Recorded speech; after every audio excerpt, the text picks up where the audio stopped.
देख रहे हैं साधना टीवी।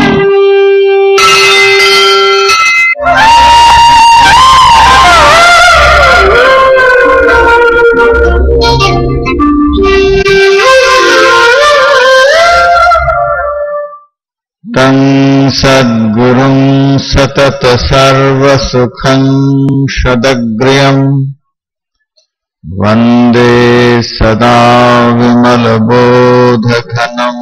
विचित्रम् वन्दो गुरुपदकञ्जकृपा सिन्धुनररूपहरि महामोहतमपुञ्ज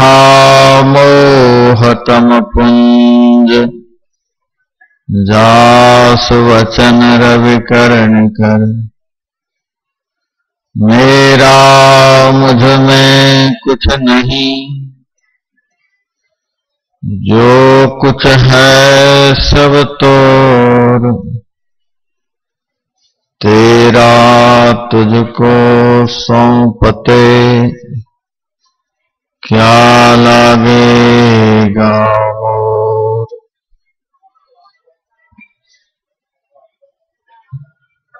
मंचासीन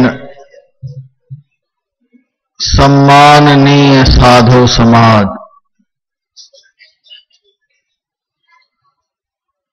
मनुष्य जीवन का सबसे महत्वपूर्ण कर्म करने हेतु पधारे हुए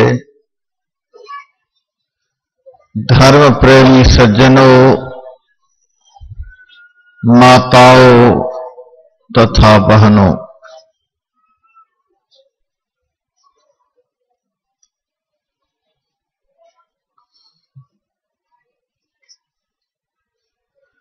त्रैदिवसीय अंतर्राष्ट्रीय संतमत सत्संग का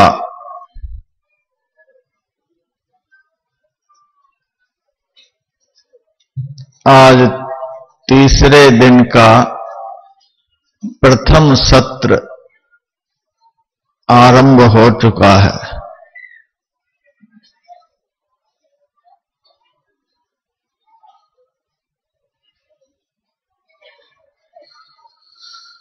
संत तुलसीदास जी महाराज विनय पत्रिका में लिखते हैं, जब लगी नहीं निज हृदय प्रकाश, अरु विषय आस मन माही, तुलसीदास तब लगी जग जोनि, भ्रमत सपनेहु सुख नाही।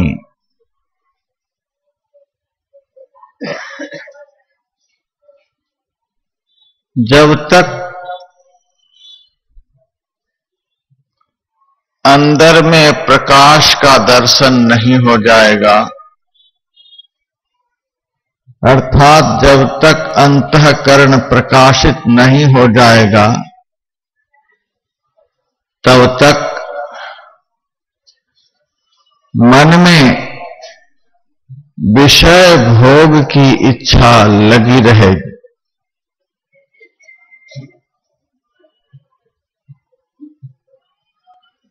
और जब तक मन विषयों का चिंतन करता रहेगा, विषयोपभोग करता रहेगा,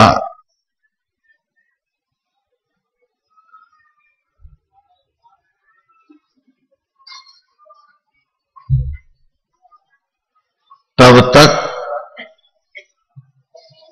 84 लाख योनियों में भटकने से कभी फुर्सत नहीं मिलेगी। जब तक 84 लाख योनियों का चक्कर नहीं छूट जाएगा, तब तक जागृत में कौन कहे स्वप्न में भी सुख का दर्शन नहीं होगा।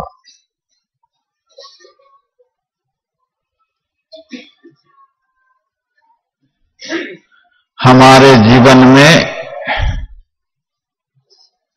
यदि अभाव है तो एकमात्र अंतः प्रकाश का, अंतर्नाद का, परमात्म दर्शन का। यदि हम संसार के पदार्थों से रहित जीवन को अभाव युक्त जीवन समझते हैं, यह हमारी अज्ञानता होगी।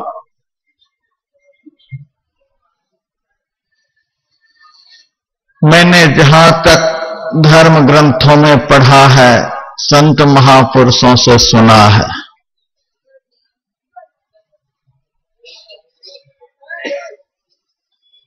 कहीं भी ऐसा लिखा हुआ नहीं पाया, किसी से ऐसा नहीं सुना कि स्वर्ग में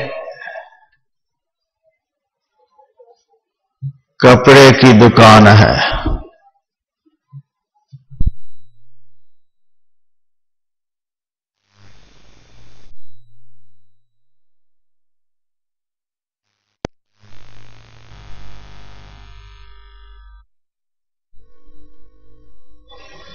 कोई भी फैक्ट्री है, कोई भी कंपनी है, यानी भौतिक संसार में अज्ञानियों की दृष्टि में जितने भी सुख के साधन हो सकते हैं, उनमें से एक भी स्वर्ग में नहीं है। मैंने ऐसा पढ़ा है, सुना भी है। आप लोग मेरे से अधिक पढ़े लिखे हैं, बहुत अधिक सत्संग सुने हैं। आप लोग यदि बता सकें तो मुझे बता सकते हैं कि स्वर्ग में चीनी की दुकान है, मिठाई की दुकान है, कपड़े की दुकान है, गहने जेवर की दुकान है। भौतिक संसार में सुख के जितने साधन उपलब्ध हैं वे वहां भी मिलते हैं। बतला सकते हैं? उम्मीद नहीं है। और जहां पर हम लोग अभी रहते हैं, यहां सुख के बहुत सारे साधन उपलब्ध हैं, फिर भी यहां के सारे लोग उन्हीं स्वर्गस्थ देवताओं की आराधना उपासना करते हैं जिनके पास सुखोपभोग के स्थूल संसार के एक भी साधन उपलब्ध नहीं है।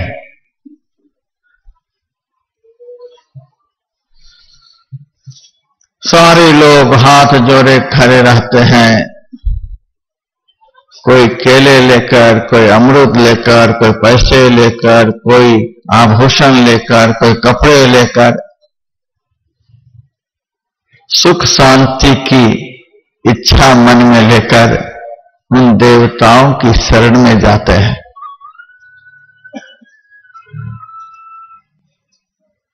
सुख के सारे साधन हमारे यहां इस संसार में उपलब्ध है,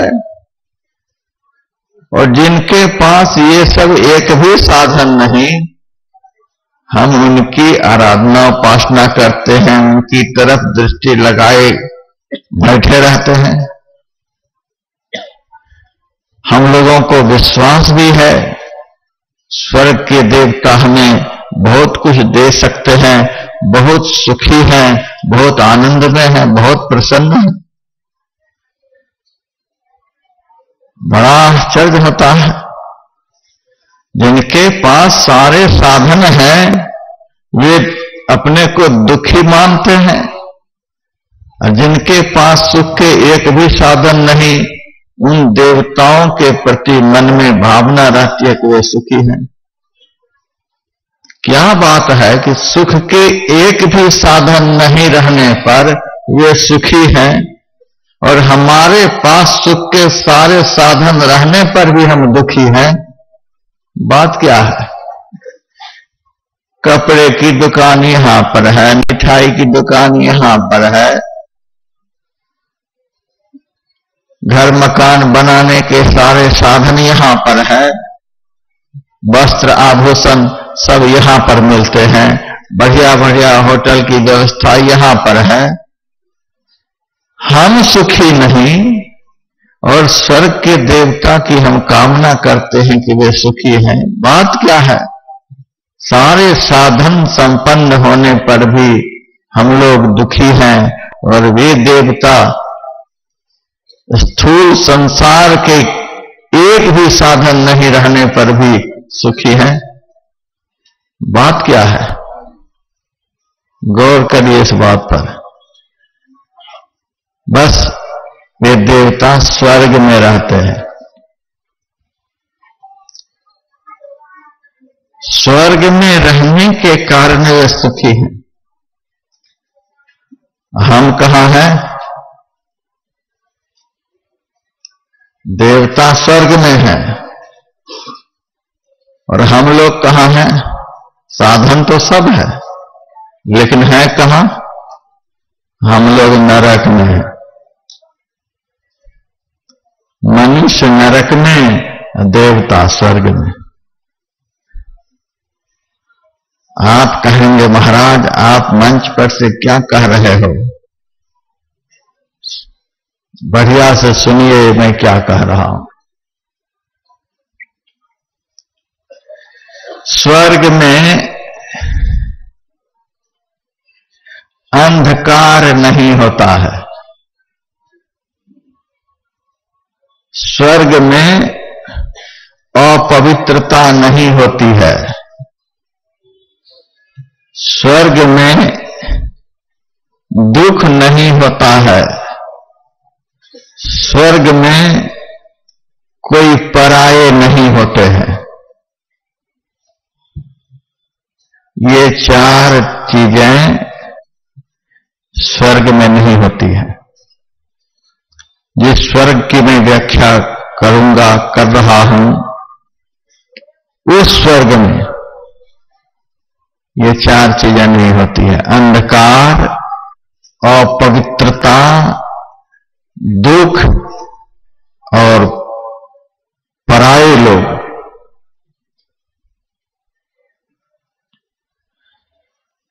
नरक में भी चार चीजें नहीं होती हैं। सब अनुभव करिएगा हम कहां हैं। नरक में चार चीजें नहीं होती हैं। एक नंबर में नरक में प्रकाश नहीं होता है। नरक में पवित्रता नहीं होती है। नरक में अपना कोई नहीं होता है, और नरक में सुख नहीं होता है।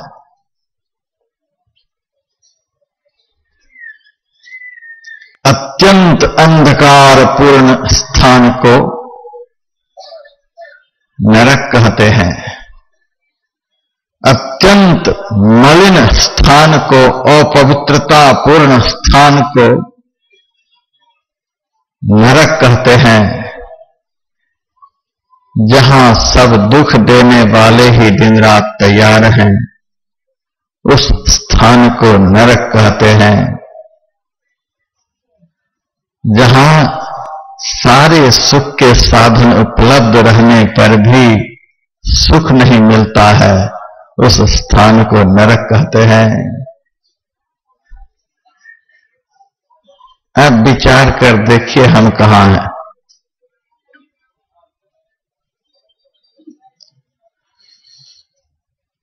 यदि मेरे वचन पर विश्वास नहीं हो तो आंखों को बंद कर लीजिए। जैसे ही आंखों को बंद करेंगे अंदर में घोर अंधकार दिखलाई देगा। जब तक अंदर में अंधकार है तब तक आप मंदिर में भी बैठे हैं तो आप नरक में हैं। आप किसी तीर्थ में भी बैठे हैं तो नरक में हैं। गंगा के अंदर भी नाक मुंह को बंद कर डूब लगाए बैठे हैं तो आप नरक में हैं। दुनिया की कहीं भी पवित्र जगह पर हैं तो आप नरक में हैं। अंधकार जो है वह प्रत्यक्ष नरक है।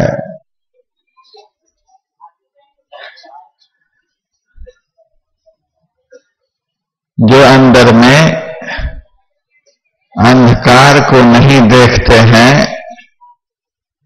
वे अपने को समझें कि मैं स्वर्ग में हूं। अंधकार रहित स्थान को ही स्वर्ग कहते हैं। फिर दूसरी बात, महा अपवित्र स्थान को नरक कहते हैं। किसी रास्ते से हम लोग गुजरते हैं, गंदगी दिखलाई पड़ती है, बदबू आती है, नाक को बंद कर लेते हैं, कहते हैं यह तो लगता है बिल्कुल नरक ही है। गंदी जगह को देखकर स्वाभाविक रूप से मन में होता है यह तो बिल्कुल नरक ही है। और किसी पवित्र स्थान को जब देखते हैं तो स्वाभाविक रूप से मुंह से निकलता है अरे इन्होंने तो अपने घर को स्वर्ग बना रखा है। पवित्रता का दर्शन जहां होता है वहां स्वर्ग की अनुभूति होती है और पवित्रता का दर्शन जहां होता है वहां नरक की अनुभूति होती है। मुंह से शब्द भी निकलता है। बाहर में जितनी भी अपवित्रताएं हैं उन अपवित्रताओं के मूल कारण क्या है? श्रीमदाद्य शंकराचार्य से शिष्यों ने पूछा, हे आचार्य, को वास्ति घोरो नरकः, यथार्थ में घोर नरक क्या है? आचार्य शंकर ने बैतरणी को नरक नहीं कहा, 80 पत्र वन को नरक नहीं कहा। धर्म ग्रंथों में नरक के जितने नाम बताए गए उनमें से किसी का नाम नहीं लिया। आचार्य शंकर ने कहा स्वदेह, जिस देह में अभी हम लोग हैं यह देह ही घोर नरक है। हम घोर नरक में पड़े हुए।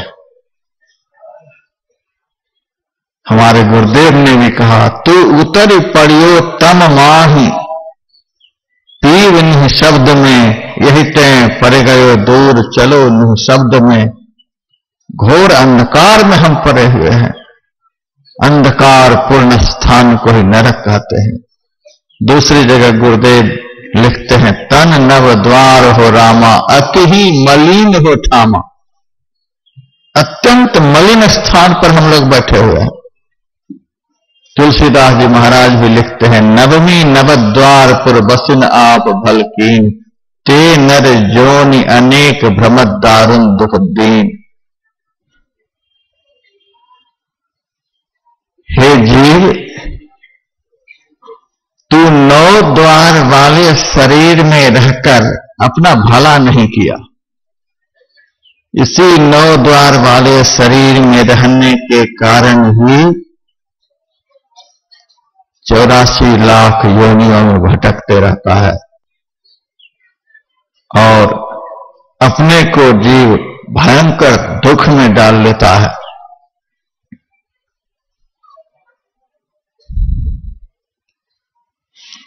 नव छिद्रान्विता देहा, नव छिद्र वाला देह, स्थूल देह है, यही नरक है। सोने की नगरी की चर्चा तो हम सुनते हैं, पढ़ते हैं। लंका सोने की नगरी थी,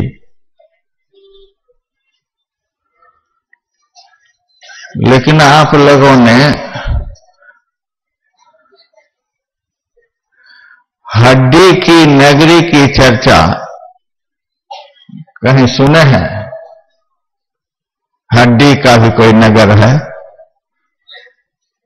सोने का नगर है, यह तो सुने हैं।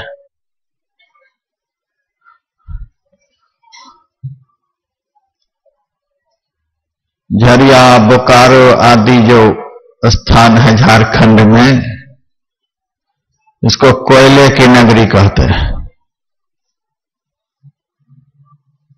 कोयला यहां पर बहुत है, लेकिन हड्डी का नगर संसार में कहीं सुने हैं, पढ़े हैं?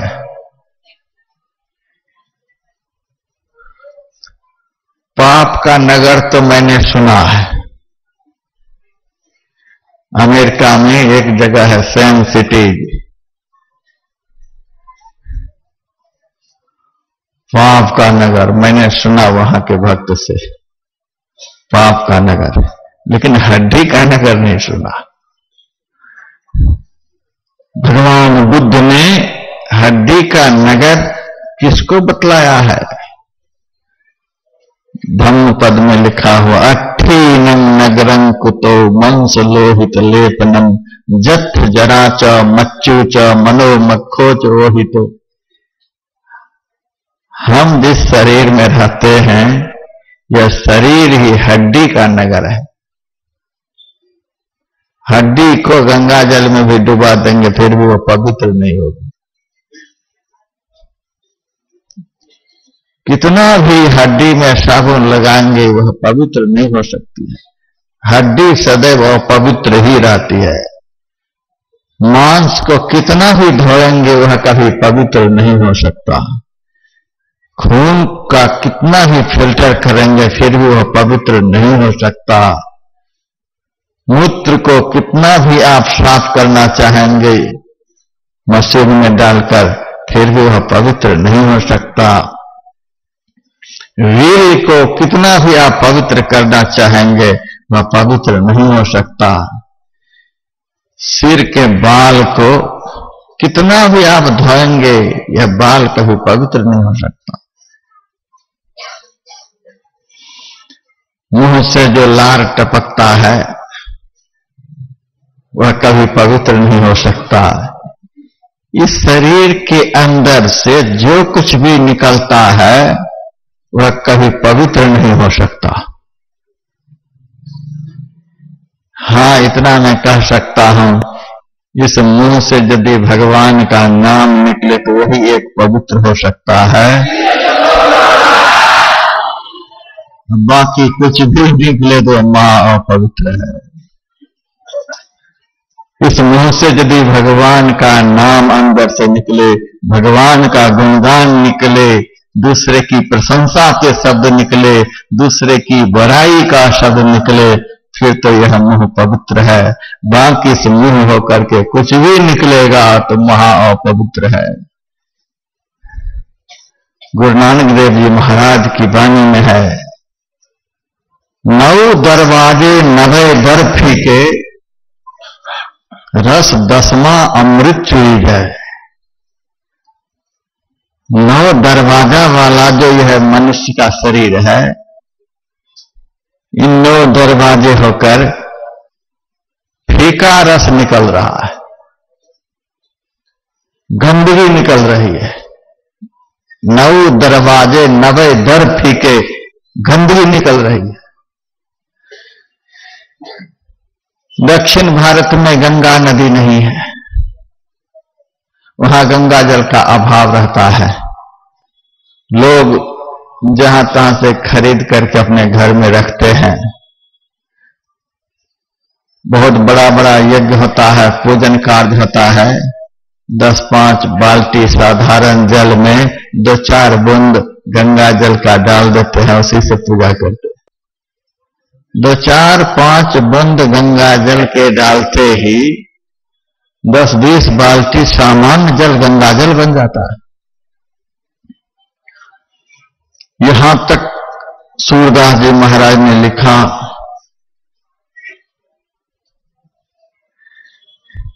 एक नदिया एक नार कहावत मैलो नीर भरो, जब 2 मिलके एक बरन भय सुरसरी नाम पढ़ो। साधारण नाले का जल भी गंगा जल में मिल जाए तो वह पवित्र हो जाता है।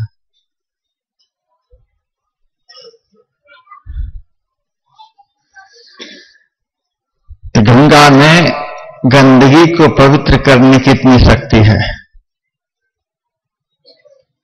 लेकिन मैं आप लोगों से कह रहा हूं, 1000 ड्रम गंगा जल हो, उसमें इस शरीर की नली से जो जल निकलता है 1 बूंद डाल दीजिए। फिर दुनिया के किसी पंडित जी से कहिए कि इस जल से पूजा कराओ, कोई तैयार हो जाए। हजारों ड्रम गंगा जल एक ही क्षण में अपवित्र हो गया। गंगा जल को भी अपवित्र कर देने वाला जल हमारे शरीर में है। ऐसा जल दुनिया में कहीं मिलेगा? कहीं भी मिलेगा? नहीं मिलेगा। हमारे शरीर में है।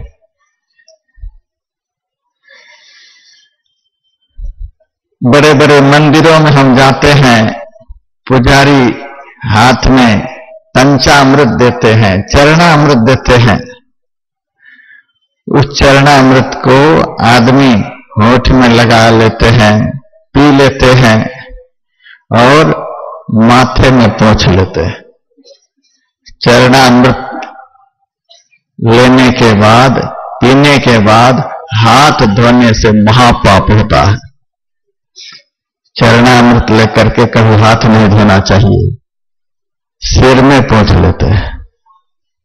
इतना वह जल पवित्र है, भगवान के चरण से सिक्त हुआ जल इतना पवित्र है, लोग हाथ नहीं धोते हैं। धर्म ग्रंथों में लिखा है चरणामृत लेने के बाद हाथ धोने से महापाप होता है। उसे सिर में लगा लेते हैं, कपड़े में लगा लेते हैं, हाथ को धोते नहीं। कितना पवित्र है। उस चरणामृत में हमारे मुंह से जो पानी निकलता है वह पानी 1 बूंद पड़ जाए, फिर वह चरणामृत कोई लेगा? कोई नहीं लेगा। जिस चरणामृत की पवित्रता की इतनी महिमा धर्म ग्रंथों में है, वह चरणामृत भी इस शरीर के अंदर के नीचे के जल को कौन कहे। मुंह से जो पानी निकलता है वह भी 1 बूंद टपक जाए तो अपवित्र हो जाता है। कितनी गंदगी हमारी देह में है, कहा नहीं जा सकता। हरिद्वार के एक महात्मा ने लिखा, देख कर मत भूलना बाहर की सफाई पर, वर्क सोने की लगी है गोबर की मिठाई पर।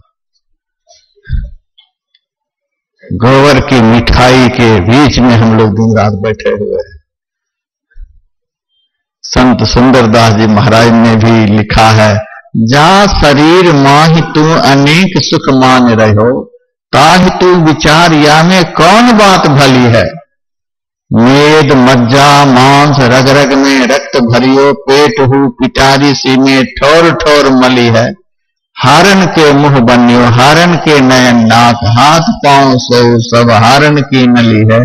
सुंदर विचार याहि देख जनी भूले को, भीतर भंगार भरे केवल ऊपर से कली है।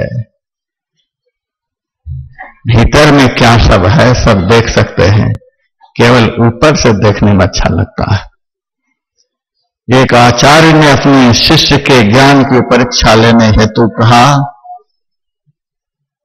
जिस शहर में तुम रहते हो उस शहर से सबसे गंदी चीज जो होगी वह खरीद करके ले आओ। शिष्य गया, जिस दुकान में जाए और बोले तुम्हारी दुकान में सबसे गंदी चीज जो हो वह मुझे दे दो, जो भी पैसा लेना हो लो दो। बढ़िया लोग तो गंदी चीज को भी अच्छी चीज कहकर बेचते हैं,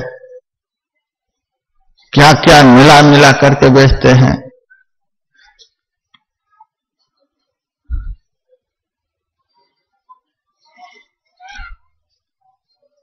तो सारे बढ़िया लोग बिगड़ जाते।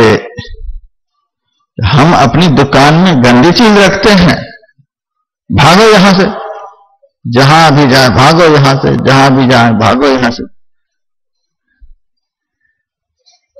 अरे राम, क्या लाने के लिए गुरुदेव ने कह दिया है, कोई दुकान पर ठहरने नहीं देता। निराश होकर वापस आ रहा था।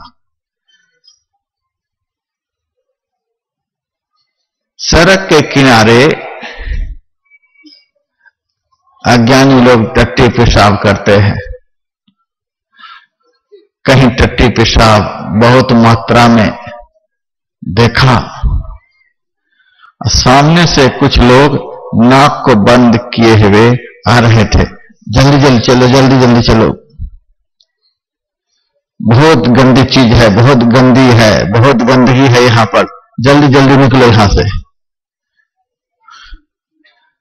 उनको बड़ी खुशी हुई, ये गंदी चीज मिल गई। ये सारे लोग नाक बंद किए जा रहे हैं, जल्दी जल्दी चलो, बहुत गंदगी है यहां पर, बहुत गंदगी है यहां पर। कहा बहुत गंदी चीज यहां पर क्या है, तो वही विष्ठा को लोगों ने दिखलाया, यही गंदी चीज है। बड़े खुश हुए। तुम कहते हो गंदी चीज है, हमारा तो मनोरथ पूरा हो गया, गुरु की आज्ञा का पालन हो गया। दोनों हाथों से उस विष्ठा को उठाने लगे। उसी समय उस विष्ठा के अंदर से आवाज आती है, मुझे क्यों उठा रहे हो? तो गुरुदेव ने कहा सबसे गंदी चीज लाने के लिए, दुकान में तो कहीं मिली नहीं, सड़क पर मिली है, लेकर के जा रहा हूं। फिर विष्ठा के अंदर से आवाज आती है, मूर्ख,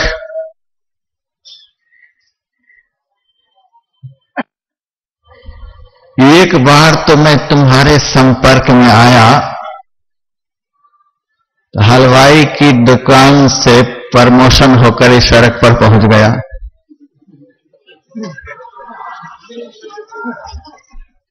अब फिर दोबारा तुम उठा रहे हो, सड़क पर भी नहीं रहने दोगे क्या?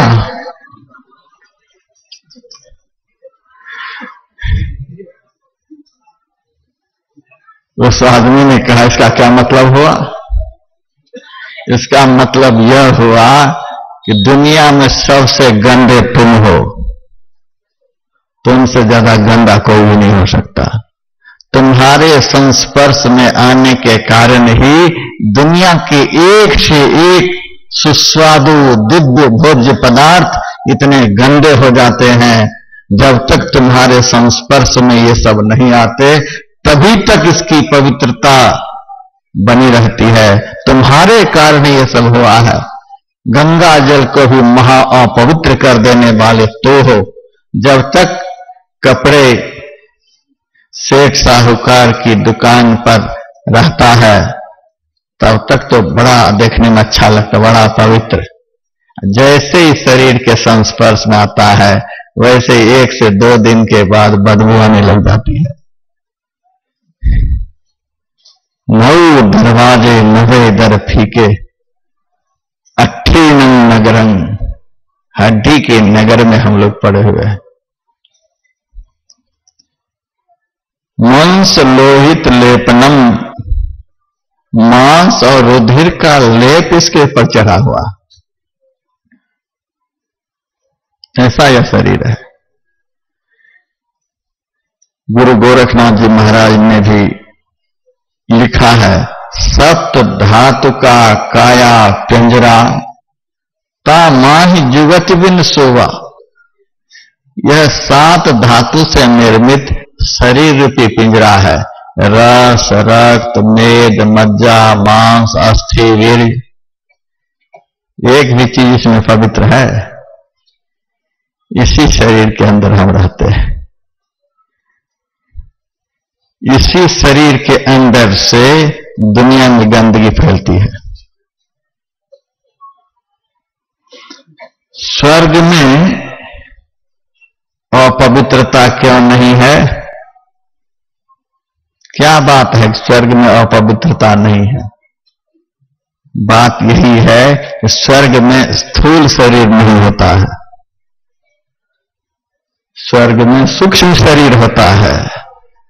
प्रकाशमय शरीर को सूक्ष्म शरीर कहते हैं, अंधकारमय शरीर को स्थूल शरीर कहते हैं।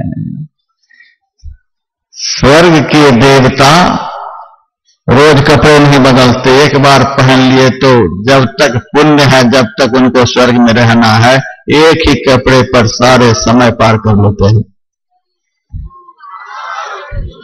कपड़ा कभी गंदा नहीं होता, भूख उसे कभी लगती नहीं क्योंकि स्थूल देह है नहीं, प्यास कभी लगती नहीं, स्थूल देह है नहीं, न उसे गर्मी की चिंता है न ठंडी की चिंता है, स्थूल देह है ही नहीं। न मान की चिंता है न अपमान की चिंता है, स्थूल देह है ही नहीं। सारे आफत की जगह, सारे आफत का घर यह स्थूल शरीर है। इसीलिए राधा स्वामी साहब ने कहा, पहला बंधन पड़ा देह का। यह स्थूल शरीर जो तुम्हें मिला है, 1 नंबर का यह बंधन है। सुंदरदास जी महाराज एक जगह अपना भाव प्रकट करते हैं, हे प्रभु, आपने बेटा दिया बहुत अच्छा किया, मकान दिया बहुत अच्छा किया, दुकान दिया बहुत अच्छा किया, दुनिया का बहुत कुछ दिया बहुत अच्छा किया, लेकिन एक चीज देख करके आपने अच्छा नहीं किया, पेट दियो पर दोष लगाई। पेट देकर करके आपने आफत खड़ी कर दिया। पेट एकमात्र इसी शरीर में है और किसी शरीर में नहीं। न सूक्ष्म शरीर में पेट है, न कारण शरीर में पेट है, न महाकारण शरीर में पेट है, न कैवल्य शरीर में पेट है। ये पेट वाला शरीर यही है। और ऐसा यह पेट है, दुनिया का करोड़ करोड़ क्विंटल का ही कोठा होगा, उसमें डालते रहिए तो भर जाएगा, लेकिन इसमें तो सारे जीवन डालते रहिए भरता ही नहीं। तुरंत भरता तुरंत खाली, तुरंत भरता तुरंत खाली। भरने का भी उतना ही टेंशन इसमें है, निकालने का भी उतना ही टेंशन इसमें है। 2-4 दिन निकले नहीं तो देखिए कैसा यह शरीर है। भरने का भी उतना ही टेंशन, उससे भी ज्यादा अब निकालने का टेंशन है। महाराज कोई चूरन बतलाते, भरूं भी और चूरन भी बतलाऊं। इसीलिए इस बार महाधिवेशन में भरने की व्यवस्था ही नहीं रखे।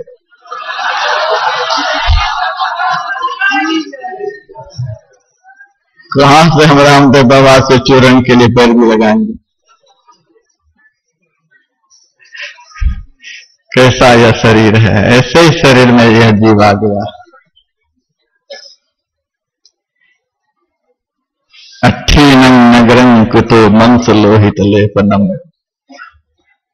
हड्डी के नगर में रहने वाला सुख की कामना कर रहा है, इस अंधकार में स्थान पर के रहने वाला सुख की कामना कर रहा है। और यह भी बात समझिए, यदि हम गंदी जगह पर के ही रहने वाले होते फिर तो गंदगी में रहने में कोई तकलीफ नहीं। गंदगी में तकलीफ इसीलिए होती है कि हम किसी पवित्र स्थान पर के रहने वाले हैं, गंदगी में कहीं से आ गए। अंधेरा जो हमें कभी अच्छा नहीं लगता,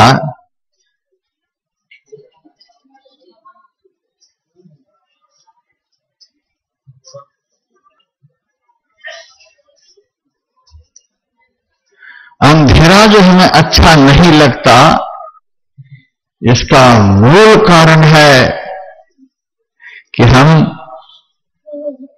अंधकारपूर्ण स्थान पर के रहने वाले नहीं हैं, इसीलिए अंधेरा अच्छा नहीं लगता। 20 साल पहले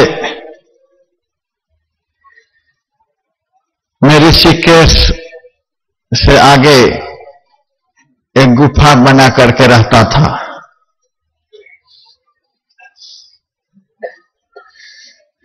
कभी कभी कुछ सामान लाने के लिए ऋषिकेश के बाजार में जाना पड़ता था। बीच रास्ते में ही एक भंगी का घर था। भंगी सूअर पालता था। सूअर को खाने के लिए 2-4 बर्तन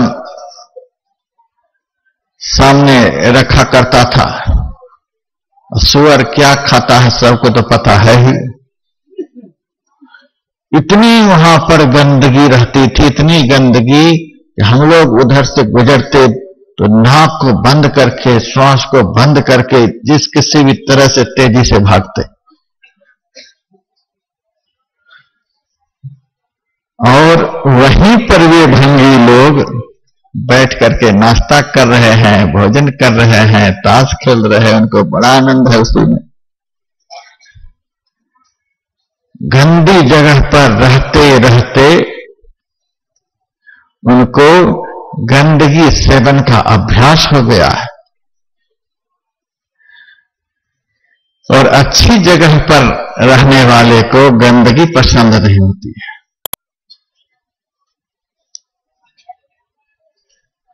हम लोग जिस शरीर में हैं उस शरीर में कहीं से आए हुए हैं। हम लोग जिस संसार में अभी हैं इस संसार में कहीं से आए हुए हैं। स्वामी विवेकानंद जी महाराज से किसी नवयुवक ने पूछा, महाराज आप किस देश के रहने वाले हैं? उन्होंने कहा पहले तू बता तो किस देश का रहने वाला है। उस नवयुवक ने कहा मैं अमेरिका का रहने वाला हूं। स्वामी जी ने कहा कितने दिनों से अमेरिका में रहते हो? उन्होंने कहा 25 साल से। स्वामी जी ने फिर पूछा 25 साल पहले तो कहाँ रहता था? अब तो उनका माथा घूम गया। फिर वह कहता है 25 साल पहले मैं माता के गर्भ में था। माता के गर्भ में तो कहीं से आया होगा। कहां से आया बता? इसका तो मुझे पता नहीं, क्योंकि इंटरनेट चालू था नहीं। स्वामी विवेकानंद जी महाराज का तो इंटरनेट खुला हुआ था। भगवान श्री कृष्ण अर्जुन से कहा बहूनि में व्यतीतानि जन्मानि तव चार्जुन। हे अर्जुन, मेरा तेरा बहुत जन्म हो चुका है, तू नहीं जानता, मैं जानता हूं। तुम्हारा इंटरनेट खुला हुआ नहीं है, मेरा खुला हुआ है। मेरा तेरा बहुत जन्म हो चुका है।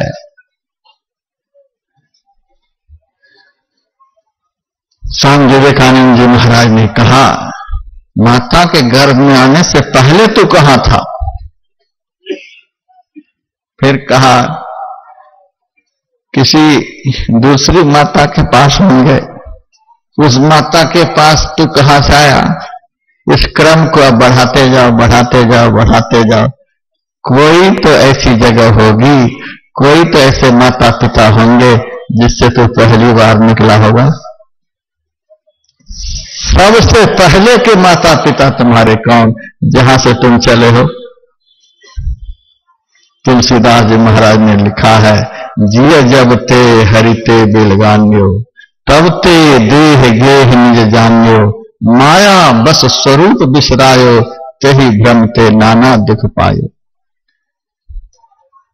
और भगवान श्री कृष्ण ने तो स्पष्ट कहा, ममय वांसो जीव लोके जीव भूत सनातन। अर्जुन, यह जीव जो है वह मेरा अंश है। हम ईश्वर के अंश हैं।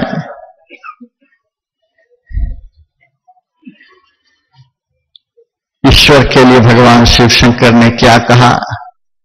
आप प्रतिदिन यहां रामायण के पाठ में सुन रहे हैं, अग जग मैं सब रहित विरागी, प्रेम ते प्रभु प्रगटई जिनि आगी। अग जग मैं, समग्र विश्व में ओतप्रोत, सारी सृष्टि के कण कण में व्यापक। फिर कहा, सब में व्यापक होते हुए भी सब रहित, सबसे रहित। किन सबसे रहित है भगवान? परमात्मा किन सबसे रहित हैं? शरीर से रहित हैं, इंद्रियों से रहित हैं, विकारों से रहित हैं, तीन गुणों से रहित हैं, स्थूल संसार से रहित हैं, सूक्ष्म कारणादि संसार से रहित हैं, माया के समग्र प्रपंचों से रहित हैं। अर्थात जहां पुरुष तहमा कछु नहीं, परमात्मा सबसे रहित है। परमात्मा अपने आप है और उनके पास कुछ भी नहीं है, इतने वे निर्लिप्त है। इसीलिए परमात्मा बड़े पवित्र हैं। उस परम पवित्र परमात्मा के हम अभिन्न अंश हैं, उसी परमात्मा की हम संतान हैं। ऐसे परम पवित्र परमात्मा की संतान यह जीवात्मा है। इस जीवात्मा को गंदी जगह में कैसे सुख मिलेगा बताइए? दुख का कारण कुछ और है और आदमी समझ कुछ और रहा है। ऐसे परम पवित्र परमात्मा की संतान और कहा गंदी जगह में आ गया। स्वामी विवेकानंद जी महाराज ने कहा, अच्छा तुम्हें तो अपने देश का पता नहीं, मैं बतला रहा हूं मैं किस देश का रहने वाला हूं। नौ तत्र सूर्यो भाति, कठोपनिषद का मंत्र सुना दिया। नौ तत्र सूर्यो भाति, नौ चंद्र तारकम, नेमा विद्युतो भांति कुतो मग्नि, तमेव भांत मन भात सर्वम तस्य भाषा सर्वमिदं विभाति। जहां सूर्य का प्रकाश नहीं है, जहां चंद्रमा का प्रकाश नहीं, जहां बिजली का प्रकाश नहीं, जहां अग्नि का प्रकाश नहीं, जहां किसी तारे का प्रकाश नहीं, तो उस नवयुवक ने कहा वहां ये सब प्रकाश है ही नहीं, फिर तो घोर अंधकार होगा। वहां के रहने वाले तुम हो? स्वामी जी ने कहा तो पूरा मंत्र सुना कहा, समझा कहा, तमेव भांत मन भात सर्वं तस्य भाषा सर्वमिदं विभाति। जहां के प्रकाश से सूरज प्रकाशित हो रहे हैं, चंद्रमा प्रकाशित हो रहे हैं, सारे ग्रह नक्षत्र प्रकाशित हो रहे हैं, अग्नि प्रकाशित हो रही है। जहां के प्रकाश से ये सबके सब प्रकाशित हो रहे हैं, हम उस प्रकाशमान लोक के रहने वाले हैं, हम वहां के रहने वाले हैं। और भगवान श्री कृष्ण ने भी यही कहा, यदादित्य गतन तेजो जगद भासते खिलम यह चंद्रमस यच्चाग्नो तत्तेजो विद्यमामकम। अर्जुन, जिस प्रकाश से यह सूर्य तीनों लोकों को प्रकाशित कर रहा है, जिस प्रकाश से यह चंद्रमा तीनों लोकों को प्रकाशित कर रहा है, जिस प्रकाश से अग्नि तीनों लोकों को प्रकाशित कर रही है, वह प्रकाश सूरज का अपना नहीं है। सूरज अपना प्रकाश से किसी को प्रकाशित नहीं कर रहा है, चंद्रमा अपना प्रकाश से किसी को प्रकाशित नहीं कर रहा है, अग्नि अपने प्रकाश से प्रकाशित नहीं हो रही है, जितने भी ग्रह नक्षत्र हैं वे अपने प्रकाश से प्रकाशित नहीं हो रहे हैं। तत्तेजो विद्यमामकम, वे मेरे प्रकाश से प्रकाशित हो रहे हैं। सब कर परम प्रकाशक जो राम अनादि अबध पति सो, सबको प्रकाशित करने वाले। इसीलिए सूर्य के लिए स्वयं प्रकाश शब्द का प्रयोग कहीं भी नहीं है, चंद्रमा के लिए स्वयं प्रकाश शब्द का प्रयोग कहीं भी नहीं है, किसी भी ग्रह नक्षत्र के लिए स्वयं प्रकाश शब्द का प्रयोग कहीं भी नहीं है, लेकिन परमात्मा के लिए स्वयं प्रकाश शब्द का प्रयोग होता है। स्वयं प्रकाश, जो अपने ही प्रकाश से प्रकाशित होते हैं, जो किसी का प्रकाश लेकर प्रकाशित नहीं होते, अपने प्रकाश से प्रकाशित होते हैं और अपने प्रकाश से वे सबको प्रकाशित करते हैं। वे सबको प्रकाशित करते, लेकिन वे किसी दूसरे के प्रकाश से प्रकाशित नहीं होते हैं। यदि परमात्मा का दर्शन करना हो तो याद रखिए, वे सूरज के प्रकाश से दिखलाई नहीं देंगे, वे चंद्रमा के प्रकाश से दिखलाई नहीं देंगे, वे किसी ग्रह नक्षत्र के प्रकाश से दिखलाई नहीं देंगे, वे अग्नि के प्रकाश से दिखलाई नहीं देंगे, वे परमात्मा अपने ही प्रकाश से दिखलाई देंगे। अर्थात ब्रह्म जो है वो ब्रह्म के प्रकाश से दिखलाई देते हैं। ब्रह्म का दर्शन ब्रह्म प्रकाश से होता है।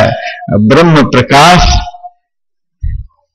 चर्म चक्षु से दिखलाई नहीं देता, स्थूल संसार में दिखलाई नहीं देता, वह दिव्य चक्षु से दिखलाई देता है और बाह्य संसार में नहीं दिखलाई देता, वह तो अंदर के संसार में दिखलाई देता है। हम तो उस परम प्रकाशमान परमात्मा के अभिन्नतम अंश हैं, कहां आकर के फंस गए हैं। जिए जबते हरिते बिलगान्य। मैं तो आप लोगों से कह रहा हूं, आप कह रहे हैं कि मेरे पास धन नहीं है इसीलिए दुखी हूं।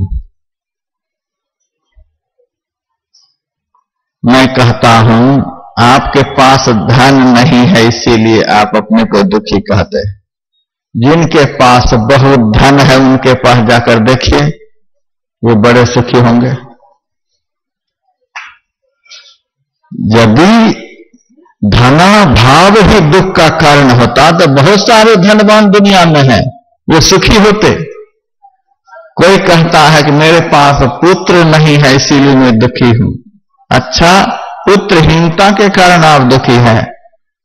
मुरादाबाद में एक एक महापुरुष ऐसे हैं जिनके 56 लड़के हैं। मोहल्ला बसा हुआ है। जब कभी घर से जुम्मा के लिए निकलता है तो सड़क पर रेला चल जाता है। ऐसे ऐसे लोग हैं। उनसे पूछिए, आप सुखी होंगे? आपके इतने बच्चे हैं, यदि पुत्रहीनता ही दुख का कारण होता तो बहुत पुत्र वाले हैं, उनसे पूछिए जाकर, वो सुखी होंगे। जो कहते हैं मुझे नौकरी नहीं मिली इसीलिए हम दुखी हैं। हमारे यहां देखिए बैठे हुए हैं, पूरे पंजाब के बिजली विभाग के मालिक हैं, चीफ इंजीनियर हैं बैठे हुए। इनसे पूछिए कोई दुख तो नहीं है, ये बता देंगे। इतने बड़े पोस्ट पर हैं फिर भी सुख पाने के लिए संत के पास आए हैं। एक भिखारी के पास इतने बड़े अधिकारी सुख की कामना लेकर के आए हैं। समझिए, नौकरी से यदि सुख होता ये लोग साधु संत की शरण में क्यों आते? यदि कोई कहता है कि पद के अभाव में हम दुखी हैं, इलेक्शन में जीत नहीं पाए इसीलिए हम दुखी हैं, तो जो जीतकर प्रधानमंत्री के पद पर है उनसे जाकर पूछिए, जो राष्ट्रपति के पद पर है उनसे जाकर पूछिए, पता चल जाएगा।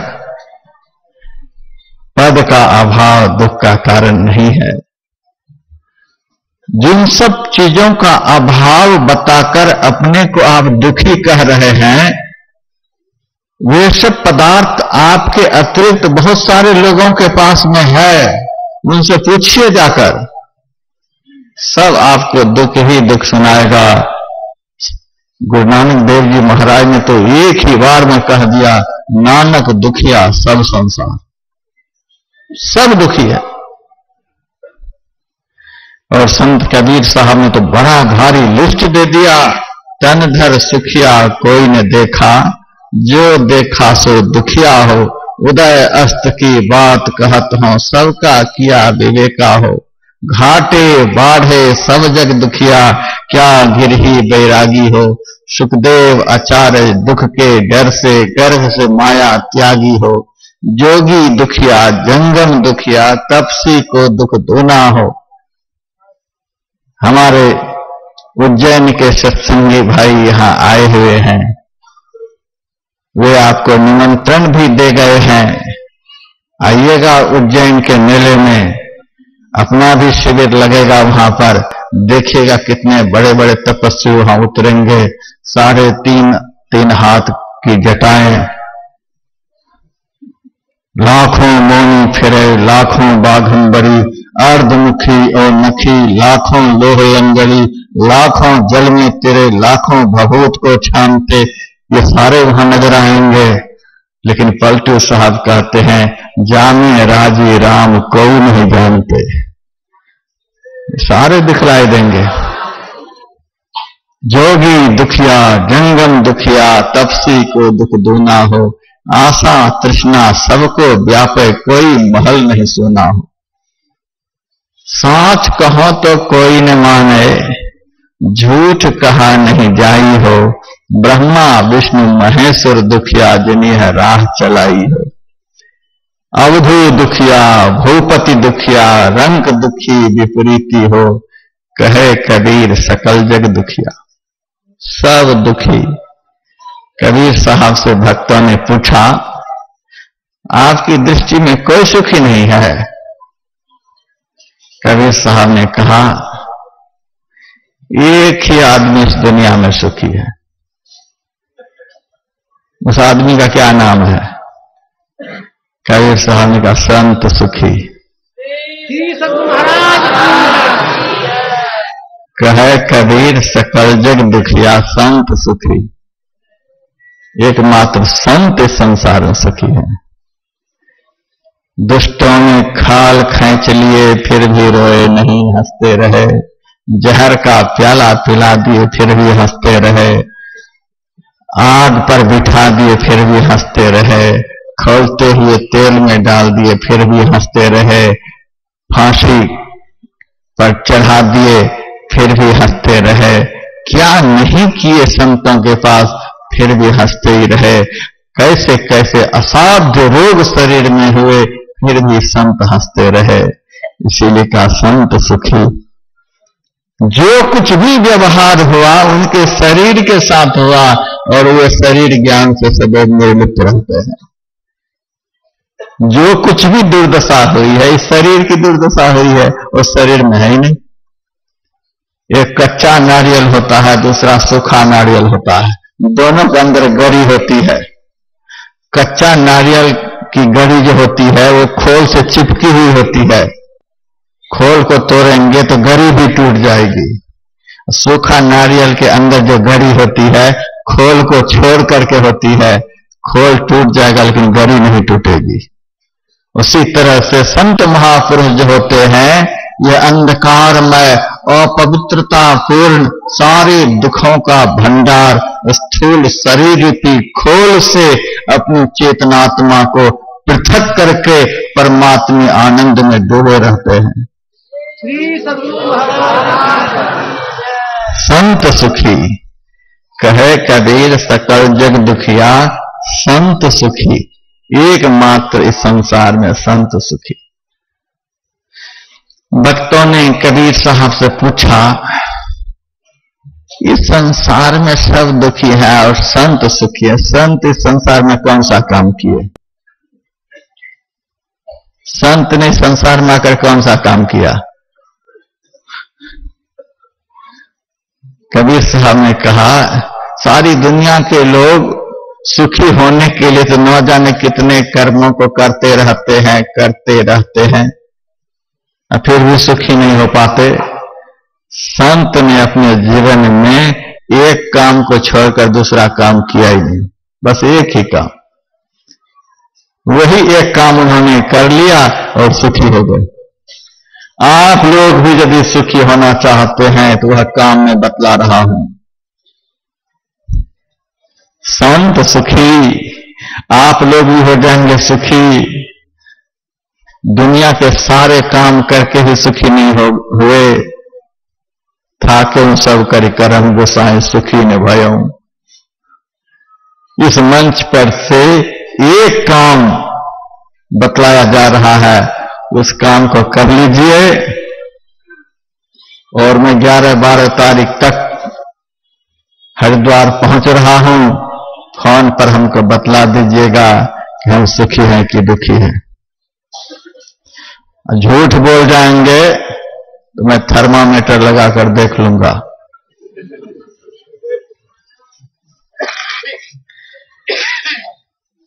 बहुत पहले मैं मुंबई गया हुआ था सत्संग करने के लिए।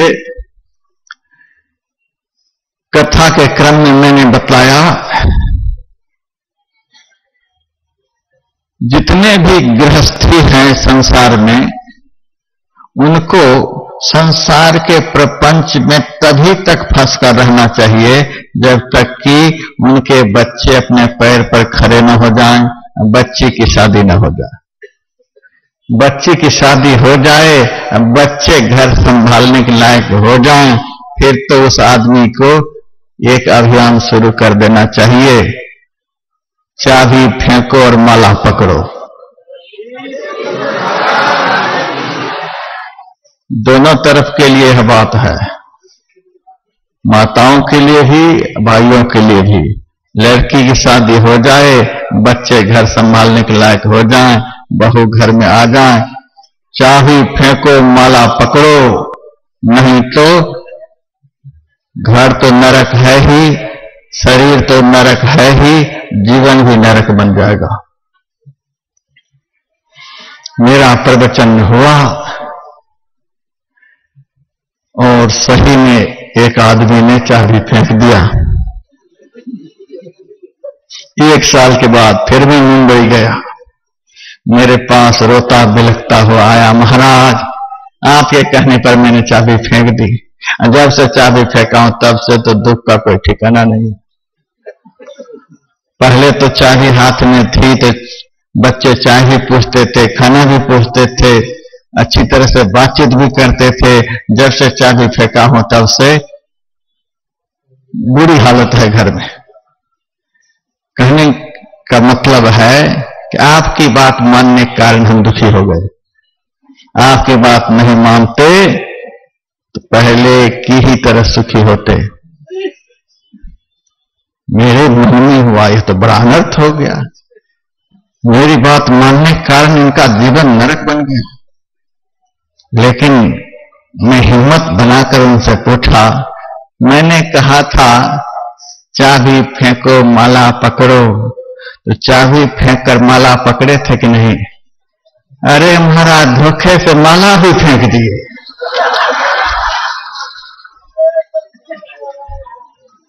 हे भगवान, अब दुख नहीं मिलेगा तो क्या मिलेगा? चाबी भी फेंक दिया, माला भी फेंक दिया, माया मिली न राम। ऐसे आदमी को दुख नहीं मिलेगा तो क्या मिलेगा? संत की बात को भी बरगलाने का प्रयास करता है आदमी, झूठी बनाने का प्रयास करता है आदमी आपकी बात मानने के कारण, लेकिन एक ही बात को मान लिया, दूसरी बात को माना नहीं। वही मैं यहां से कह रहा हूं कि एक काम करना है आप लोगों को। सारे काम करके तो आपने देख लिया, एक काम करिए, और जिस काम को करके संत सुखी हो गए, आग में डालने पर भी वे आनंद का बंधावा बजाते हैं। कहे कबीर आनंद भयो हैं, बाजत अनहद ढोल रे। आप भी सुखी हो जाएंगे। वह एक काम जल्दी, जो मैं नहीं बोल रहा हूं क्योंकि जल्दी कर नहीं पाएंगे उस काम को, इसीलिए घसीट घसीट करके वह काम बतलाऊंगा। घसीट घसीट करके यदि कर लीजिए तो कहे कबीर सकल जग दुखिया संत सुखी। किस काम को करके? मन जीती हो। संत ने बाहर का कोई काम नहीं किया, बस भीतर का एक काम कर लिया। अपने मन रूपी रावण को उन्होंने बस में कर लिया, जीत लिया। मन को जीतने का काम किया। मन के जीते जीत है, मन के हारे हार। परम पुरुष को पाइए मन ही के प्रतीत। मन के हारे हार है, मन के जीते जीत। परम पुरुष को पाइए मन ही के प्रतीत। एक ही काम किया मन को जीतने का। देखिए उसका नजारा, उसका नजारा अभी आप लोग देखिए। इतने सारे लोग यहां पर बैठे हुए हैं और फिर भी शांति से बैठे हुए हैं। क्या बात है? हम आप लोग धन के अभाव से दुखी नहीं, पुत्र के अभाव से दुखी नहीं, नौकरी के अभाव से दुखी नहीं, संसार के किसी भी पदार्थों के अभाव से दुखी नहीं। हम एकमात्र अपने मन की चंचलता के कारण दुखी हैं। हम आपका जैसे मन स्थिर होगा वैसे ही सारा दुख रफू चक्कर हो जाएगा, लेस मात्र दुख नहीं रहेगा। एक सांप है, खुले घूमता है, उस सांप के डर के मारे आदमी परेशान रहता है। परेशान रहना भी चाहिए। वह स्वतंत्र उच्छृंखल सांप कभी भी खतरा पैदा कर सकता है। सांप को देख देख करके लोग डरते हैं, और कभी कभी सांप दिखाने वाला सपेरा भी शहर में आता है, तो सपेरे से कहते हैं एक बार दिखलाओ तो सांप कैसा है। एक सांप को देखकर आपको डर लगता है, दुख होता है, और दूसरे सांप को देखने में आपको आनंद आता है, आप सपेरा को पुरस्कार देते हैं। एक सांप सुख का साधन बना हुआ है, दूसरा सांप दुख का साधन बना हुआ है। बात क्या है? एक सांप को देखकर आप दुखी होते हैं, दूसरे सांप को देख देख करके सुखी होते हैं। सपेरा का सांप जो होता है वह नियंत्रित होता है, उनके वश में होता है, उद्दंड उच्छृंखल नहीं होता है। और जो स्वतंत्र होकर अनियंत्रित होकर इधर उधर घूमता है वह सांप दुख का कारण बनता है, खतरा पैदा कर सकता है।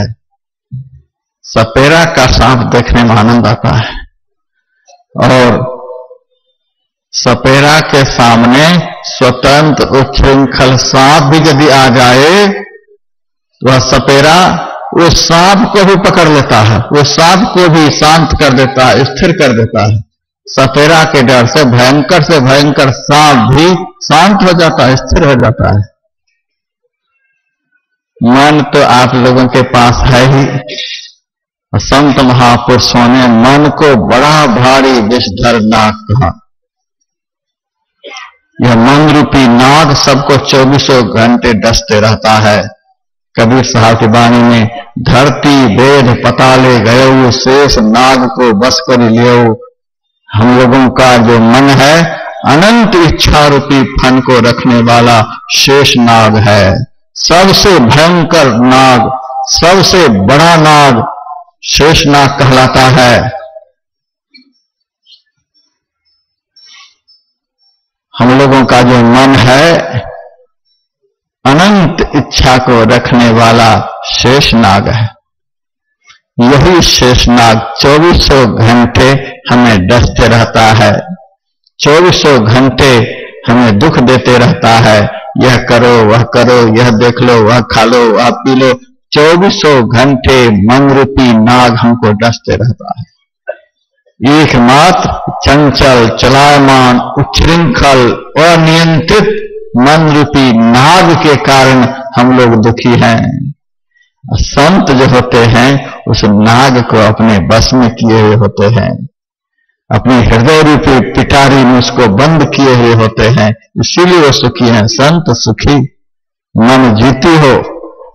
ऐसे मन को जीते हुए एक संत यदि सभा में बैठा हुआ हो तो देखिए सभा की क्या स्थिति है। इतनी शांति जो इस सभा में, इसका कारण क्या है? आप लोग बहुत बड़े सपेड़े के पास बैठे हुए हैं, जो दुष्टेन्द्रियमाग गण विष अपारी हैं, सद्गुरु सुधारे सकल विष संघारी। भयंकर दुष्ट इंद्र रूपी नाग को बस में कर लेने वाले सद्गुरु जो हैं दुनिया के सबसे बड़े सपेरा हैं। ऐसे संत सद्गुरु रूपी सपेरा जो यहाँ पर बैठे हुए हैं, इन्होंने अपना मन तो जीत ही लिया है, अपना मन रूपी नाग को तो बस में कर ही लिया है। लेकिन इनके सामने जो आप लोग बैठे हुए हैं, अभी आप लोगों के अंदर का जो मन रूपी नाग है, उनको डर लग रहा है यदि बाहर निकले तो कहीं पकड़ न ले। सपेरा को देख करके सांप डरता है। अभी आप लोगों का मन रूपी नाग जो स्थिर है सपेरा को देख करके। मैं तो केवल डमरू बजा रहा हूं, गारुड़ी मंत्र का संचार तो ये कर रहे हैं, मैं तो डमरू बजा रहा हूं। दुष्टेन्द्रियमाग गण विष अपारी, सद्गुरु सुधारुड़ सकल विष संघारी। भने में ही सोई परम गुरु नमामि, नमामि नमामि नमामि नमामि। एक संत अपने मन रूपी विषधर नाग को बस में कर लिया है, अपने जीवन को तो सुखमय बना ही लिया।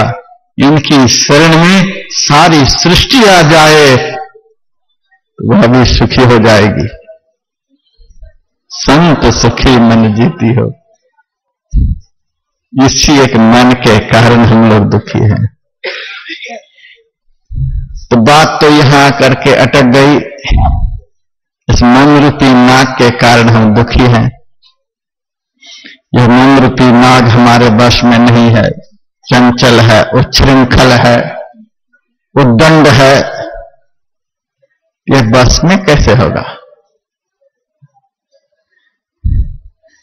रामकृष्ण परमहंस देव जी महाराज कहा करते थे, सांप जब बाहर में रहता है तब टेढ़ा मेढ़ा चलता है, अब बिल में जब प्रवेश कर जाता है तो बिल्कुल सीधा हो जाता है।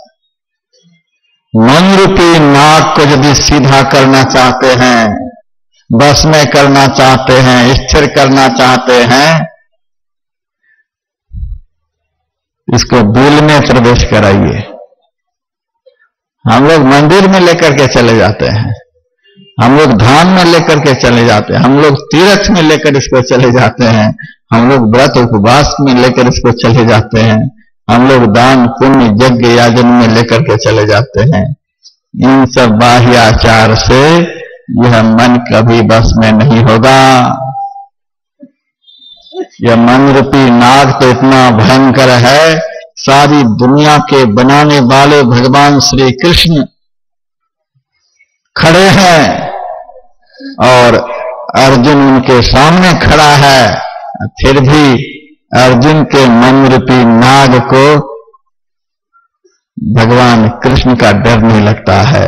वह कहता चंचलम हि मन कृष्णा प्रमाथ बलवद दृढ़ तस्याहम निग्रहम मन्ये वायुरिवासु दुष्करम। हे प्रभु, यह मन बड़ा चंचल है। इस मन रूपी नाग को भगवान कृष्ण का भी डर नहीं लगता। जो भगवान बोल रहे थे, देख रहे थे, चैतन्य भगवान सामने खड़े हैं, फिर भी अर्जुन का मन रूपी नाग उसे डस रहा है, मोह को प्राप्त हो गया है, रो रहा है। भगवान के सामने भी खड़ा रहने पर मन रूपी नाग ने अर्जुन को सुखी नहीं होने दिया, रो रहा है, मैं युद्ध नहीं करूंगा। ऐसे मन को लेकर के हम तीर्थ में जाकर के सुखी होना चाहते हैं। तीर्थ में तो और जाकर के मन नाचने लग जाता है। घर में तो कम से कम इतना तो मन में रहता है, क्या करें, कहीं जाने का अवसर नहीं मिलता है। एक घर में तो कम से कम बैठे हुए हैं, लेकिन तीर्थ में जाने के बाद तो मन तो ही नाच नचावे माया। कभी इस मंदिर में जाएंगे, कभी उस मंदिर में जाएंगे, कभी उस मंदिर में जाएंगे। हरिद्वार में तो घर घर में मंदिर है। यह मन वहां भी नचाते रहता है। मन में तो बड़ा हौसला है कि हम धर्म कर रहे हैं, लेकिन धर्म कहां, मन आपको नचा रहा है और आप नाच रहे हैं। धर्म हो रहा है, जब तक मन के नचाए नाच रहे हैं तब तक धर्म कहां। मैं तो कहता हूं जिस दिन मन का नाचना खत्म हो जाएगा, आपका मन स्थिर हो जाएगा, आप स्मशान घाट में भी बैठे रहेंगे। आपसे बड़ा धर्मात्मा दुनिया में कोई नहीं हो सकता।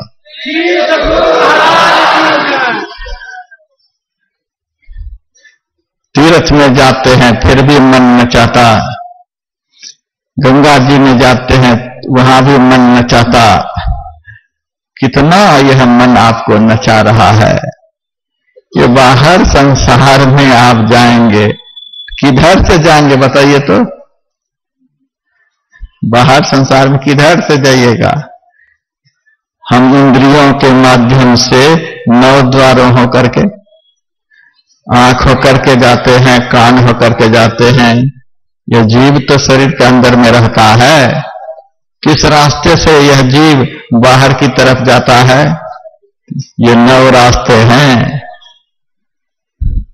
हमारा मन किस रास्ते होकर के बाहर जाता है? ये ही 9 रास्ते हैं। मन को बाहर संसार में विचरण करने के लिए, चंचल चलायमान होने के लिए शरीर के पिंड भाग में 9 द्वार बने हुए हैं। इन 9 द्वारों होकर के मन भागते रहता है। गुरु नानक देव जी महाराज कहते 9 दरी ठाके धावत रहाए, 10वां निज घरी बासा पाए, उठे अनहद शब्द बजहि दिन राती, गुरमत शब्द सुना बढ़िया। 9 द्वार में से किसी भी द्वार होकर के आपका मन निकलेगा, यह कभी स्थिर नहीं होगा। आप कोई भी रूप बाहर में देखते हैं, आंख रूप के द्वारा ही देखते हैं, आंख भी एक द्वार है। कोई भी वचन सुनते हैं, कान के माध्यम से सुनते हैं, वह भी एक द्वार है। 9 द्वार में से किसी द्वार होकर के यदि हम मन निकलेगा तो कभी स्थिर नहीं होगा। एक चोर हो और ऐसा घर में घुस जाए जिस घर के 9 दरवाजे खुले हुए हों, मालिक पकड़ पाएगा उसको? एक तरफ से घेरेगा तो दूसरी तरफ से निकल जाएगा, दूसरी तरफ से घेरेगा तो तीसरी तरफ से निकल जाएगा। 9 द्वार जब तक खुले रहेंगे तब तक इस मन रूपी चोर को नहीं पकड़ पाएंगे, मन रूपी नाग को नहीं पकड़ पाएंगे। चरणदास जी महाराज कहते इस मन को यदि पकड़ना चाहते हैं तो 9 नाड़ी को सोझ पवन लय उड़ने दीजिए, बज्जर ताला लाय द्वार 9 बंद करीजे। भगवान श्री कृष्ण ने कहते नवद्वारान संयम मनो हृदय निरुद्ध च, मन को योग हृदय में निरुद्ध कर दो।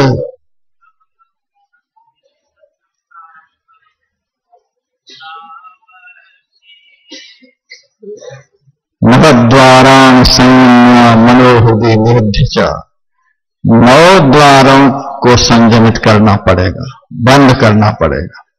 बड़ा ऑटोमेटिक सिस्टम है।